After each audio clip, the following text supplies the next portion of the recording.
مہینے سے قید تہنائی میں رکھا گیا ہے۔ قید تہنائی جو ہے بین الاقوامی قانون میں بھی، ہمارے آئین کے نیچے بھی اور ہمارے قوانین کے مطابق بھی یہ ایک ٹارچر ہے، بہت شدید قسم کا ٹارچر، اور اس کو کوئی بھی قانون، کوئی بھی آئین، کوئی بھی دنیا کا جو بین الاقوامی قانون ہے اس کو نہیں مان سکتا۔ ہم نے سینیٹرز نے، پی ٹی آئی کے پارلیمنٹری پارٹی نے اور ہمارے لیڈر آف دا اپوزیشن علامہ صاحب بیٹھ کے ہم نے اس پہ میٹنگ کی، اور ہم نے یہ فیصلہ کیا کہ ہم اب خود ایز سینیٹرز جو ہمارا حق ہے ہم اس کو حاصل کرنے کے لیے عدالت سے رجوع کریں گے۔ سینیٹرز کے طور پہ ہمارا ایک بنیادی ذمہ داری بھی ہے اور ایک حق بھی ہے کہ جہاں جہاں ٹارچر ہو رہا ہو، جہاں جہاں فنڈامنٹل رائٹس، بنیادی حقوق اور انسانی حقوق کی خلاف ورزی ہو، جہاں جہاں جو بھی پرزنر ہے پاکستان میں جس کو سیاسی طور پہ سیاسی انتقام کے لیے قید تہنائی میں رکھا جا رہا ہے، ہم انویسٹیگیٹ کریں، اس کی تحقیقات کریں اور جا کے ہم خود دیکھیں کہ کیا واقعی یہ ایسا ہو رہا ہے، اور اگر ایسا ہو رہا ہے تو ہم خود روکیں۔ یہ ہماری ذمہ داری ہے، ہم سینیٹرز ہیں اور ہماری ذمہ داری پورے پاکستان کی جو عوام ہے اس کے ساتھ ہے۔ اس لیے یہ ہم نے پٹیشن کا فیصلہ کیا، اور آج سب سینیٹرز نے سائن کرنے کے بعد یہ پٹیشن فائل کرنے کے لیے ابھی ہم جا رہے ہیں، اور انشاءاللہ اس میں ہمیں امید ہے کہ عدالت جو ہے وہ ہمارا حق جو ہے اس کو، اور عمران خان صاحب کا جو حق ہے اور بشرا بی بی کا جو حق ہے، جتنے سیاسی قیدی ہیں پاکستان میں جو ان کا بنیادی اور انسانی حق ہے اس کو پورا کرے گی۔ ہم اس امید سے عدالت کے پاس آئے ہیں۔ ہم نے پہلے پارلیمنٹ میں بھی رجوع کیا، ہم نے اپنے چیئرمین سینٹ کو اور اسپیکر نیشنل اسمبلی کو بھی لکھا، لیکن چونکہ وہ ہماری اس وقت کوئی مدد نہیں کر سکتے تو اب ایک ہی رستہ رہ گیا ہے، اور وہ ہے عدالتیں۔ عدالتوں کے اوپر ہمیں پتہ ہے دباؤ ہے، لیکن انشاءاللہ ہمیں یقین ہے کہ وہ آئین کی پاسداری کریں گے، آئین کو پامال نہیں ہونے دیں گے، اور اسی لیے ہم نے ایز سینیٹرز، ایز پارلیمنٹیرینز ہم عدالت کے پاس خود چل کے آئے ہیں۔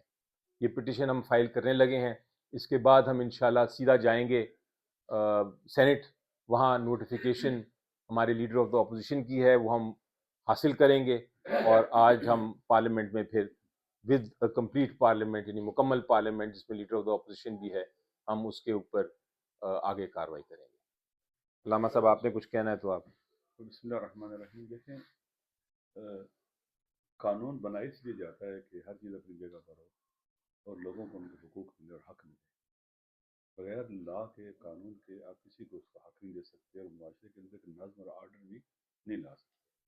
اس لیے قانون بہت محترم اور مقدس ہوتا ہے۔ اگر قانون اپنی حرمت کھو بیٹھے، معاشرہ جنگل بن جاتا ہے، لوگوں کو ان کے حقوق نہیں ملتے، ہرج مرج پیدا ہوتی ہے، اور زیادتیاں، ظلم، فساد جنم لیتا ہے۔ انہی بنیادی انسانی حقوق میں سے ایک قیدی کے حق ہے۔ جو قیدی ہے اس کا حق ہے کہ اس کے گھر والے اس سے ملیں، اس کے دوست اس سے ملیں، اور اس کو یہ قانون نے بھی حق دیا ہے دنیا کی، جیسے جسٹس صاحب نے کہا کہ عدالتوں میں بھی ایسے ہی ہے۔ ایز اے سینیٹر ہماری ذمہ داری ہے فقط تمام کے تمام پاکستان کی جو جیلیں ہیں ان کا وزٹ بھی کر سکتے ہیں، اور قیدیوں کے بارے میں پتہ چلا سکتے ہیں ان کا کس طرح سے لک آفٹر ہو رہی ہے۔ اگر اچھے حکمران ہوں تو قید خانے زندان ہیں، یہ تعلیم اور تربیت کی جگہ بھی بن سکتے ہیں، اچھا انسان بنا سکتے ہیں۔ بہرحال اس وقت ہم دیکھ رہے ہیں کہ پاکستان میں عمران خان صاحب کا جو بنیادی انسان، ان کو ان کی زوجہ محترمہ کو اس سے معروم رکھا گیا، اور باقی کو بھی۔ تو ظلم کے خلاف خاموش رہنا بھی خود ظلم ہے، چپ رہنا ظلم ہے، ظلم کے خلاف۔ تو اس لیے ضروری ہے کہ ہم اس پر اعتراض کریں، اس کے لیے آواز اٹھائیں، اور تمام وہ راستے جو ہمارے قانون نے ہمارے لیے سامنے رکھے ہوئے ہیں، ہمارے آئین نے سامنے رکھے ہوئے ہیں، ہم ان پر عمل کریں، انہیں استعمال کریں۔ ان میں سے ایک راستہ خود عدلیہ کی دروازے کو دستک دینا ہے، یہاں آنا ہے، اور اپنے حق کے لیے پٹیشن دائر کرنا ہے۔ ہم سارے یہاں آئے ہیں تاکہ ہم پٹیشن دائر کریں اور اس دروازے کو بھی کھٹکھٹائیں۔ کل کلا یہ تاریخ بھی پاکستان میں رقم ہو رہی ہے کہ ہمارے اداروں نے، ہمارے وہ ادارے جہاں سے لوگوں کو توقع ہوتی تھی کہ نہیں انصاف ملے گا، ان کے ساتھ کون سا رویہ اپنایا گیا۔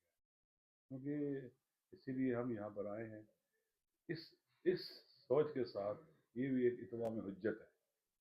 تو انشاءاللہ العزیز ہم اس حوالے سے خاموش نہیں رہیں گے، اپنی آواز اٹھاتے رہیں گے. اور خداوند متعال نے بھی قرآن مجید میں کہا ہے کہ خدا پسند کرتا ہے مظلوم جب ظلم ہو رہا تو اس کے مقابلے میں فریاد بلند کرے، چیخیں، چلائیں، بولیں، خاموش نہ رہے. تو ہم انشاءاللہ العزیز یہ بھی ایک قسم کا اعتراض ہے ظلم کے خلاف جو ہو رہا ہے، اور ایک مظلوموں کے حق کے لیے آواز ہے جو پٹیشن ہم دائر کر رہے ہیں. امید ہے کہ یہاں سے ہمیں انصاف ملے گا، اور عدلیہ کے خود عزت اور آبرو کا بھی تقاضا یہی ہے کہ وہ انصاف دے، کیونکہ یہ دو چار کی طرح واضح حق ہے، اس میں کسی قسم کی کوئی کسی کو ابہام نہیں ہے، واضحات میں سے دنیا مانتی ہے اس کو. لہٰذا اگر عدلیہ کو بھی چاہیے کہ اپنے وقار کا خیال رکھے، اور جو ان کی ذمہ داری ہے قضاوت کی مسند پر بیٹھے ہیں کہ وہاں سے عدل و انصاف دیں بغیر کسی کیا اسے کہتے ہیں کہ لیتا اللہ کے. انشاءاللہ العزیز ہم سارے سینیٹر یہاں آئے ہیں اور اس حوالے سے آواز اٹھائیں گے، اور امید ہے کہ اگر خدا نے ہمیں توفیق دی تو ہم پک اینڈ چوز نہیں کریں گے. تمام کے تمام جو جیلوں میں قیدی ہیں، مظلوم ہیں، ہم ان کو وزٹ کریں جیلوں کا، اور ان کے بارے میں معلومات لیں، سینٹ میں آواز اٹھائیں، ان کے بارے میں رپورٹس لیں، تاکہ پاکستان کے اندر یہ جو بے گناہ لوگ بھی ہیں، بالآخر بے گناہ نہ بھی ہو، قیدی ہے، اس کا حق ہے، اس کو ملنا چاہیے. علی ظفر صاحب، میں ملک کے فیصلہ سازوں سے یہ کہنا چاہتا ہوں، یاد دلانا چاہتا ہوں کہ آپ کا وقار، آپ کی عزت صرف اور صرف ان اداروں کے بقا سے منسوب ہے، اور اس میں سب سے بڑا کردار ہماری عدلیہ کا ہے. نیلسن منڈیلا نے کہا تھا کہ جب ملک کا عدل کا نظام تباہ ہو جائے تو ملک قائم نہیں رہ سکتا. اسی یاد دہانی کے تحت کہ آپ اگر محب وطن ہیں اور یقیناً ہیں تو پھر عدل کے نظام کو اپنے کام پہ چھوڑ دیں. باقی ادارے تو سارے تباہ ہو چکے ہیں. پھر میں یاد دلاتا ہوں، عدل پاکستان کے وجود سے منسوب ہے. شکریہ. علی ظفر صاحب، عمران خان صاحب سے ملاقات نہ کرانے کے پیچھے حکومتی وزراء کہتے ہیں کہ آپ کوئی گارنٹی مانگتے ہیں کہ وہ جب بات کرتے ہیں اداروں کے سربراہان کے حوالے سے وہ اسی طرح بات کی جاتی ہے، تو کیا پی ٹی آئی اس کے لیے کوئی گارنٹی دینے کے لیے تیار ہوگی؟ دیکھیں، یہ جو حکومت نے بہانہ بنایا ہوا ہے یہ صرف بہانہ ہے، اس کا ٹارچر کے ساتھ کوئی تعلق نہیں.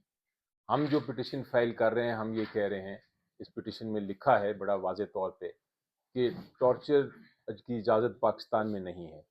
عمران خان اور بشرا بی بی کو ایک سیاسی انتقام کے لیے ٹارچر کیا جا رہا ہے، ان کو قید تہنائی میں رکھا جا رہا ہے. یہ نہیں ہو سکتا کہ آپ بہانہ بنائیں کہ جی سیاست نہیں ہو سکتی اور کسی کو ملنے نہ دیں اور قید تہنائی میں کر رکھ کے ٹارچر کریں. یہ جو ایک روٹین بن گئی ہے، یہ صرف عمران خان صاحب اور بشرا بی بی کے بارے میں نہیں، یہ پوری پٹیشن جو ہے پاکستان کے ہر شہری جو اس وقت جیل میں ہے، جو سیاسی قیدی ہے، جس کو ٹارچر کیا جا رہا ہے اور سولیٹری کنفائنمنٹ میں قید تہنائی میں رکھا جا رہا ہے، یہ پٹیشن ان کے بارے میں ہے. اور یہ ہم نے اپنی ذمہ داری پوری کی ہے. ہم چاہیں گے کہ ہم پورے پاکستان میں ہر جگہ یہ ایگزامن کریں، ہر جیل میں ایگزامن کریں کہ ایسا تو نہیں ہو رہا، کیونکہ یہ آپ سب کا حق ہے. کل کو جو عمران خان صاحب اور بشرا بی بی کے ساتھ ہو رہا ہے یہ کسی کے ساتھ بھی ہو سکتا ہے، آپ کے ساتھ ہو سکتا ہے، ہمارے ساتھ ہو سکتا ہے. تو ہم نے اپنی ذمہ داری پوری کرنے کے لیے یہ پٹیشن کی ہے. یہ بہانہ بناتی ہے حکومت ہر وقت کہ ہم سیاسی بیان دے رہے ہیں اس لیے ہم نہیں ملنے دے رہے. مجھے یہ بتائیے کہ بشرا بی بی کی فیملی جو ہے ان کو کیوں نہیں ملنے دے رہے؟ انہوں نے کون سی سٹیٹمنٹ دی ہے، سیاسی سٹیٹمنٹ؟ اگر یہی بات ہوتی تو پھر ان کو تو کم از کم ملنے دیا جاتا. تو یہ صرف اس کا کوئی قانونی حق نہیں جو حکومت کہہ رہی ہے. اور یہ میں نے سینٹ کے فلور پہ بھی یہ بات کی ہے، لا منسٹر صاحب نے یہ بات کی تھی، تو میں نے ان کو سامنے کہا تھا کہ مجھے ایک قانون دکھا دیں تو یہ اجازت دیتا ہے آپ کو کہ آپ اس وجہ سے کسی کو قید تہنائی میں رکھ دیں کہ وہ باہر آ کے پولیٹیکل سٹیٹمنٹ نہیں دے رہے. علامہ صاحب، ہم نے تو سنا تھا کہ پارلیمنٹ بالا دست ہوتی، مگر آج ایوان بالا کے جو سینیٹرز ہیں وہ عدالت کے دروازے پہ انصاف کی بھیک مانگ رہے ہیں. تو کیا اس میں آپ کا اپنا قصور نہیں ہے، اپوزیشن کا قصور نہیں ہے جس نے سینٹ کی اسٹینڈنگ کمیٹیوں سے استعفیٰ دیا ہے؟